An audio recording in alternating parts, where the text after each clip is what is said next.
Hello, everyone. You're joining Coffee with the Pros with Dyn 365 Pros. My name is Jessica Smith, and I'm going to be going through simple exporting and importing data through Excel to update records in CRM, Dynamics 365. So I'm going to go ahead and get started here. So the goal today is to we've added a new field on the contact form called relationship type. So most of the records have defaulted with this default value that was within the field when we added it. So I want to make changes to those values for all of the contacts that are in our environment. So for this example, I'm going to go ahead and export that information to make those changes. Now, typically when you're only dealing with 156 records, you probably would just want to use bulk edit for that. But this is a sample environment, so we don't have that much data. But you would want to use Excel to update existing records when you have lots of records to update and you kind of want to be able to filter and sort the information, and you feel like maybe using Excel might be a little bit easier or a little quicker.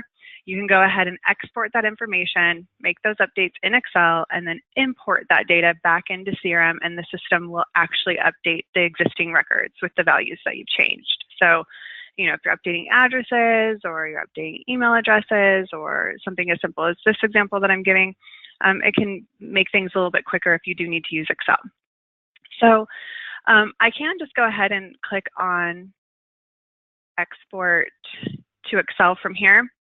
If I did that, it would just create the file right now with 156 records. If I had 3,000 and something records, it would do that as well. But for this example, I'm updating that relationship type field, and I don't have that in my view. So I'm going to go ahead and use Advanced Find to add the column and then export the data, make the updates, and then import that back into CRM through the import process. So I'm going to use Advanced Find here. When you're using Advanced Find, if you're in the entity that you're trying to work with, the system's going to go ahead and default the Advanced Find view to the entity you're in and then the actual view that you're already in. So I'm going to go ahead and save this as a new view so I can make some edits to the columns.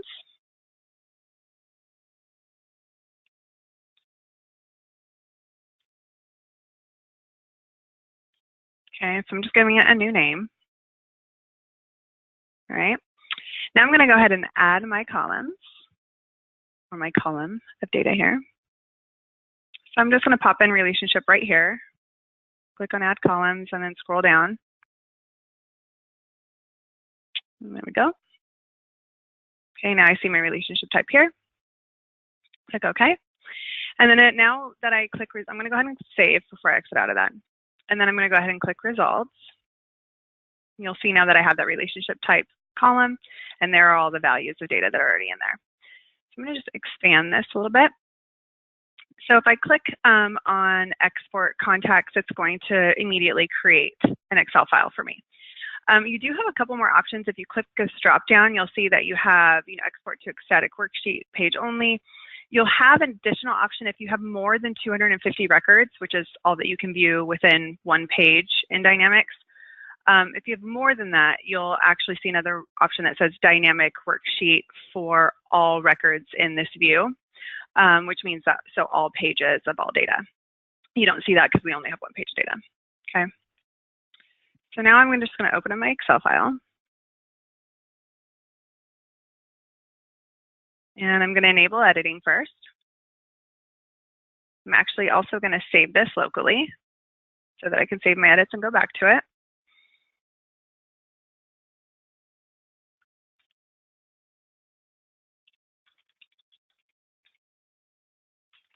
And I actually want this to be on my desktop. And it's an Excel worksheet, which is what we want it to be. Don't change the type because you're going to want it to be just an Excel workbook. And then we're going to go ahead and I'm going to relabel this with a 2 just to make sure I know which one that is. And now I have that saved. You'll see in my file also that you have some hidden columns of data here. So A through C are hidden. Those are the values that Dynamics needs in order to know which records to update the values to. So that's how Dynamics keeps track of exactly which record types you're trying to update. Okay, so it's important that you don't mess with those columns, keep them hidden because you don't want to edit the information in there, but you do want to make sure that you're including all the data when you're doing any sorting or anything like that, so you don't inadvertently mess up which GUIDs go with which contact names here. So I'm going to pick a couple options, copy and paste this. Okay, and then let's do partner on these. Obviously, you're probably not going to update them exactly like this in Excel, but just for sake of the example here, to make it quick, so I'm going to do the rest of them as partner. Okay. And then I'm going to go ahead and make sure that's saved. I'm going to get out of my file here. I'm back in my advanced find view. I'm going to go ahead and exit out of that since I'm done exporting the data. And now I want to get into the import process. So you can go ahead and import data from here. You can actually import records from the entity that you're in if you have access. I like to actually go to the import area of the system, which actually shows you the import log file, because I like to see how many were successes and if I had any errors or anything like that. So that's what I'm going to show you today. And that's within settings and data management.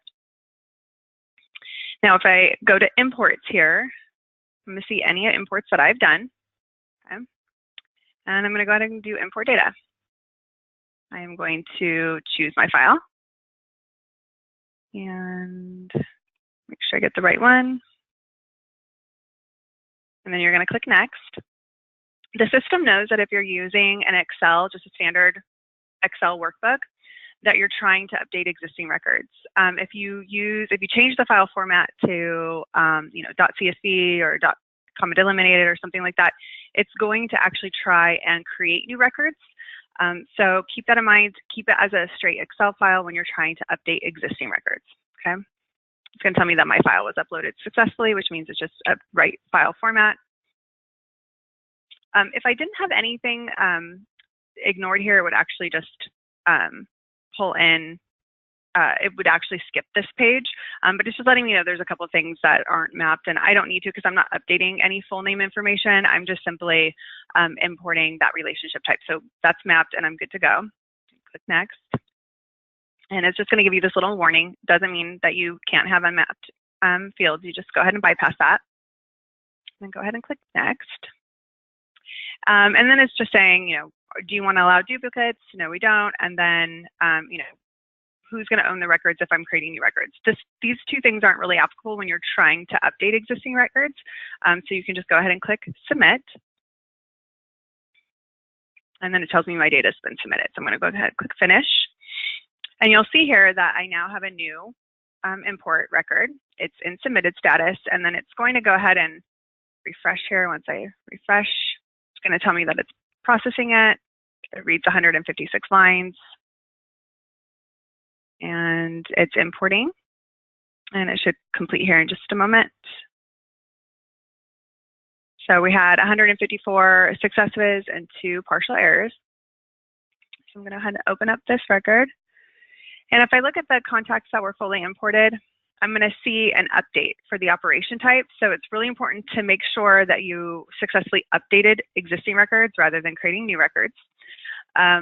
One, we told the system not to create duplicates in that dialog box through the import process, so we would have been fine. They would have just all errored if we had changed the file format and it thought that we were trying to create new records. Those would have not been created because we said we didn't want to allow duplicates. And that's important to know. If you have duplicate detection turned on, then that will work. If you don't have duplicate detection turned on for that entity, then there's nothing for it to detect. So it said we have 154 that were successfully updated. And then if I look at the failures or the partial failures, they're both in the same area. I'm going to see that it couldn't update this Yvonne one because there were 2 records with that same information. So I expected that because I had practiced with this before. And if I open up this, any one of these records, we'll go to Alexis here. I'm going to see that relationship type was changed. And additionally, if I get out of here, get out of my import, and I go back to my advanced find, And if I go to, my advanced find for contacts, and I go to a saved view that I had created earlier. This is the recent one, and double click that and click results. I'm going to see those relationship types changed appropriately to customer and partner. Okay, so it's just a simple export, update, re-import process with using Excel. Keep in mind to always use a fresh file when you're trying to update existing records. If you do an export and then you wait 2 weeks to try and then re-import that Excel file, you're probably going to get a ton of errors saying that the records that you're trying to update have been modified since you did your export. So you want to make sure you're always using a fresh file, that you don't change the format you want to keep it as an Excel workbook when you're trying to do updates, and make sure that you keep those 3 columns that are in the first part of your spreadsheet that are hidden. Make sure you keep those accurate and you don't mess with that data, because that is very important when doing the import process. Also, make sure that you don't clear out any rows of data. So don't just delete a row of data by deleting the values from columns D through whatever other columns that you have, because that will actually clear out those values in Dynamics when you do the import. So just be very careful when you're using Excel. Make sure that, again, you're using fresh files and that you just be careful with those hidden columns on the front end. Again, this is Jessica Smith with Dying365 Pros, and you have joined Coffee with the Pros, and we appreciate your time. Hopefully you found this content helpful. Thanks. Have a good day.